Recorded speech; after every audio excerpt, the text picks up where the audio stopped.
isso. Ela te deixa sozinho. Então, há esse impulso, essa relação de preencher o que falta no mundo real, no mundo em volta, aquele sentimento de inadequação, e essa valorização da solidão, que é uma coisa, também é outra das incertezas. É uma maneira, talvez, de você aproximar dos outros. Eu também gosto de lembrar um livro do Aldous Huxley, um clássico dos anos 30, que cada vez é mais valorizado, chama-se Admirável Mundo Novo, que é aquela sociedade projetada geneticamente para ser feliz.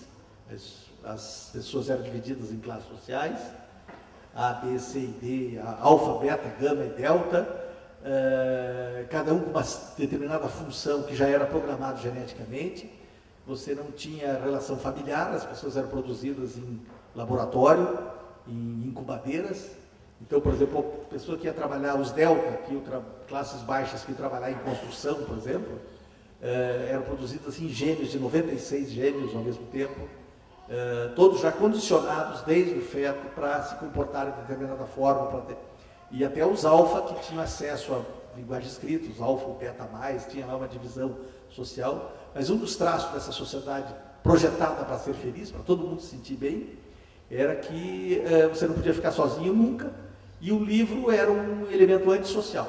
Então os bebês, eles saíam rastejando, quando eles pegavam um livro na mão, eles levavam um choque, para detestarem aquele objeto que justamente afastava-os das outras pessoas. O livro afasta das outras pessoas. E o Admirável Mundo Novo fala disso aí. E o tema do livro, que é interessante, é justamente um selvagem, alguém que viveu fora daquilo, e que tinha as obras completas do Shakespeare.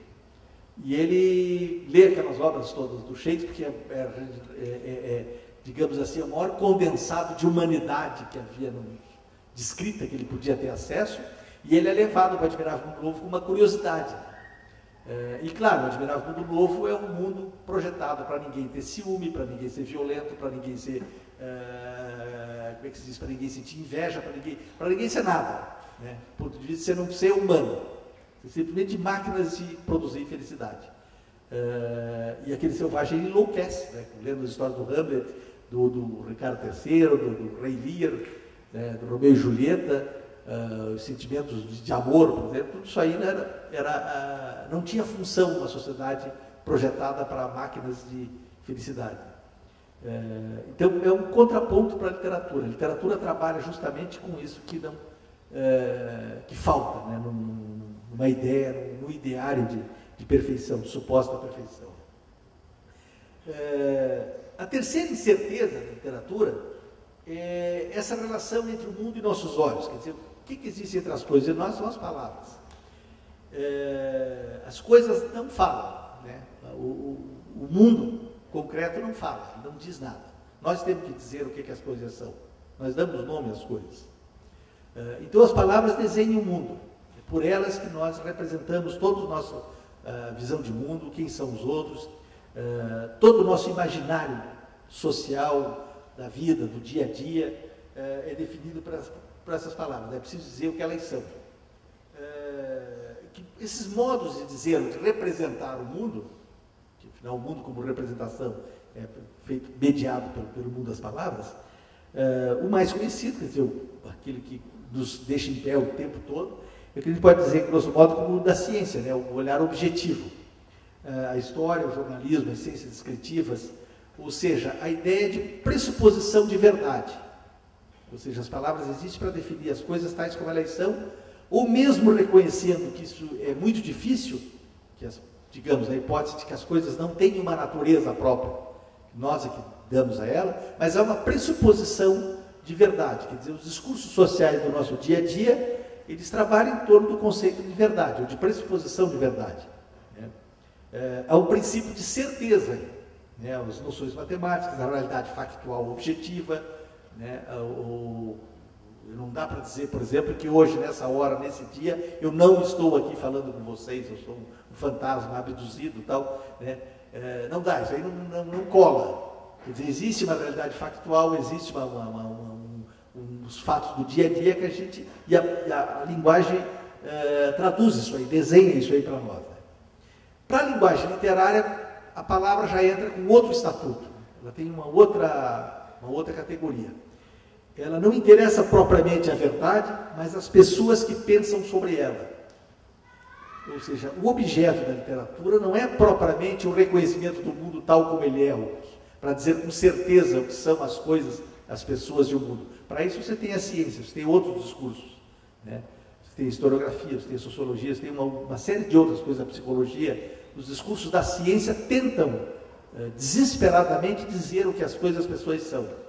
Mas para a literatura o que interessa são as pessoas que pensam sobre a verdade, quer dizer, as pessoas, a subjetividade, o que justamente não pode ser reduzido à certeza.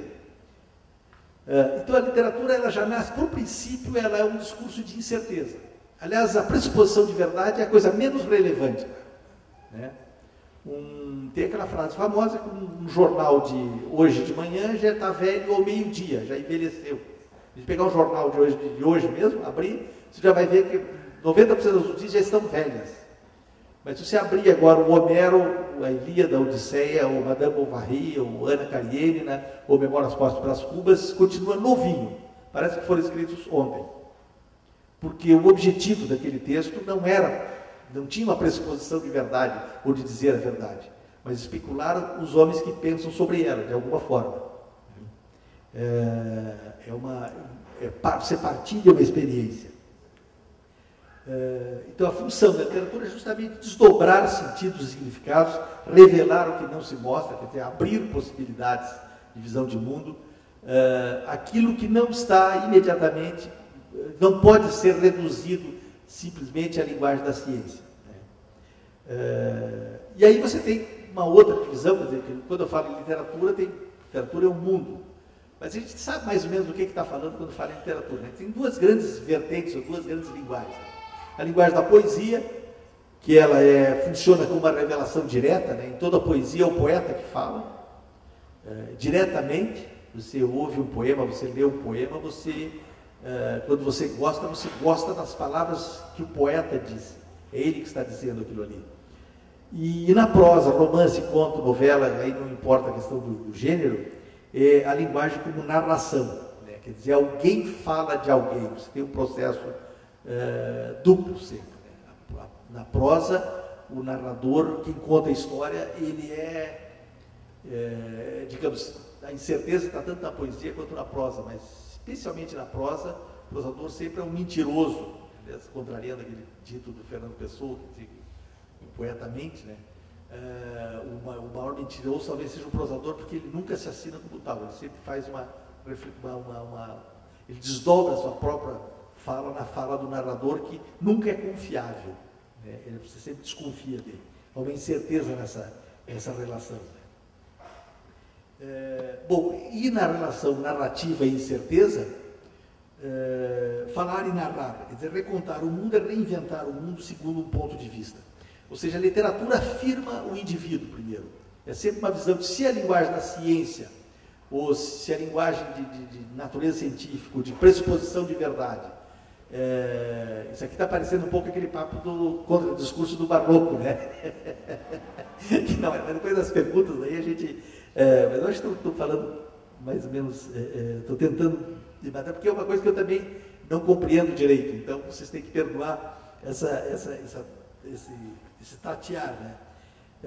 Se o discurso é a linguagem da ciência, pretende dizer o que as coisas são de fato, né? Há um desespero por isso aí.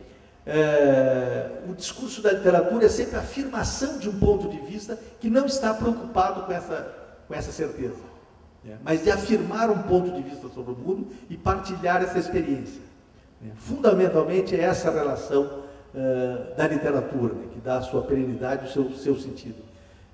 Então ele é um contradiscurso da ciência, mas ao mesmo tempo um tipo de linguagem que se apropria de todas as linguagens sociais que estão à disposição. E depois nós temos as próprias incertezas do texto. Eu fico imaginando na minha vida quantos anos, o tempo que eu passei em horas sozinho escrevendo. Escrever é uma viagem meio sem volta. Você começa a escrever, você não sabe bem como vai terminar aquilo. o caminho é sempre mais ou menos incerto.